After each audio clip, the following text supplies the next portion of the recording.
All right, here we go. The new gazebo. There is the fire pit that will go in the middle of the gazebo. They will put that in soon. Here's the getting done here.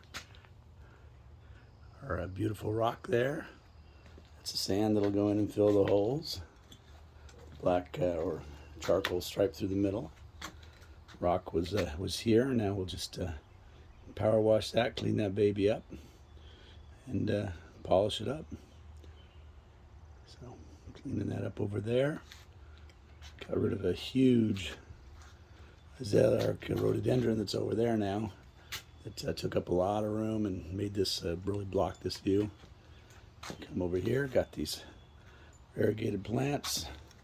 Nice step, that'll be filled in there. Deck up here.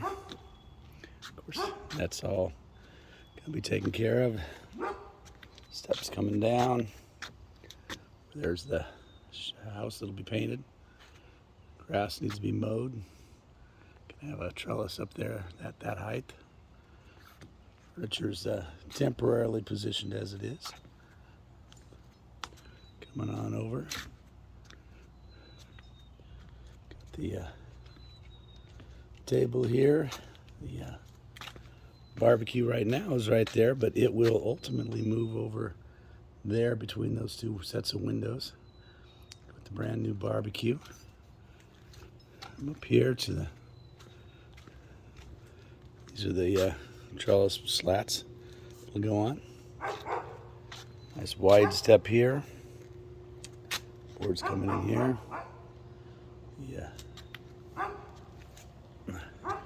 Hot tub with enough room to get down in there to do things. And then coming off the back here, we got ourselves a step. Underneath here, we'll have a little seating area with chairs there. And then over on the side here, over this way, there'll be some stones out here. And over there, we've got the greenhouse. The greenhouse and garden, which is in need of attention, but won't get it for a couple more weeks as we travel. Out here, some tomatoes getting ready to be planted and going. And raised flower boxes, about the only sun we get. And then here we got some tomatoes and other things getting started. Greenhouse is a disaster as well. A little busy, but yeah, that's it, man.